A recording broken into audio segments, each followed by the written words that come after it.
Yo, what's up guys, here GTA Pups here and welcome back to another brand new GTA video. In today's video, we're going to be looking over this highly anticipated interview with co-founder Jamie King that used to work with Rockstar and started this whole company out. As, he talks about GTA 6, GTA Online, and some other highlights of his career working at Rockstar and just some stuff behind the scenes, and so much more. So let's get right into today's video.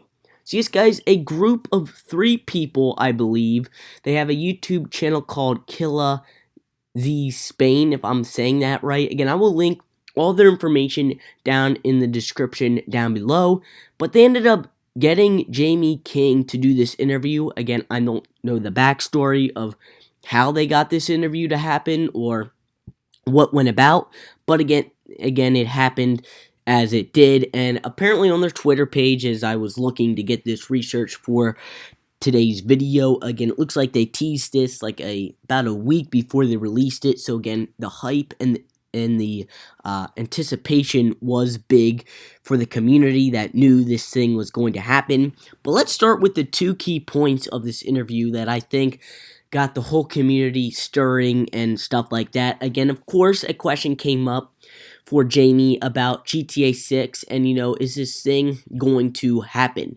And basically, Jamie King to announce 6. We know something will come, right? I think they did a really good job proving that they're more than a one-trick pony with Red Dead Redemption. So yes, guys, as he said, this is eventually going to happen when it does, just because of how big the GTA series is. It's like you cannot stop with GTA 5 and, not bring out a next one. Rockstar is making tons and tons and tons of money. And again, we're just going to have to be patient, as probably Jamie and all the other community that have insights with Rockstar, again, they're probably just trying to tell the community in their minds, because again, they really can't say much to us because of, DMC agreements and stuff like that, just to, chill down and calm down. He also goes on to say about how GTA 5 and GTA Online and how they are successful right now, and how Rockstar is doing a great job with, having them in the business and, having this whole concept of playing with people online. So here this is. Just running GTA Online. They're printing money. And at the same time, the company's really evolved and the Rockstar brand has evolved, right? And it is different now to when I was there. So it's matured. So, and I have no idea. So yes, I love how he joked about it and said it was printable money. Again, yeah, that's probably how much Rockstar is making on shark cards and just the sales of people buying GTA and, stuff like that. But there always also was some highlights that Jamie went about, just about Rockstar, the behind the scenes of what happened, the moments he loved, and, stuff like that. And ones that actually caught my eye were this. Jamie thinks Take-Two has done a really good job on building their own labels and diversing their portfolio. Again, some people might disagree on this one, just has how Take-Two has handled Rockstar Games and when they, bought them out, just because of GTA 6, for an example. How we have not gotten that yet, and people think GTA 6 is going to make a lot of money for the Rockstar business, and what are they waiting for? Well, it's basically just because of Rockstar and GTA 6 on how that is erupting. Again, people just think that we should get GTA 6 right away, but again, it looks like that's not the case in the, in the consumer part of things. He also went on how Jamie's funniest moments working at Rockstar is when he purposely made friends in the legal street racing scene in Washington as they were developing Midnight Club. He went to legal street races and brought the cars to New York to film footage, even though they didn't have permits.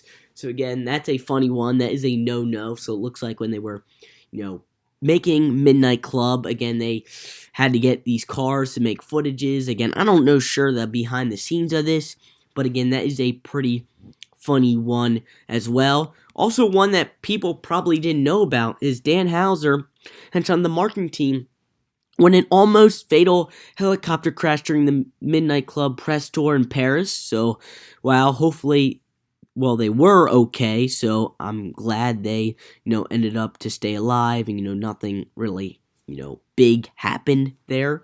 So again, that's good. He also went on to say how it was so hard for the crew to get licensings for songs and how it was very hard to work with Courtney Love and the Red Hot Chili Peppers, but it was worth the time. Again, these are songs for Vice City and San Andreas, and this is probably a little more about the GTA trilogy, the definitive edition, of course. How it was hard to get licensings to update the songs in that game, because again, we saw the list of the songs that couldn't be in the definitive edition just because on how hard it is to get back in with the game. Also, some other memories or what Rockstar does, they try to avoid the leaks by having the FBI, CIA level approaches to cybersecurity. Internally and online, they would be watching. They were very sensitive to even discus being manufacturing. They would personally drive a submission to the airport to hand it to the carrier. So that's pretty cool.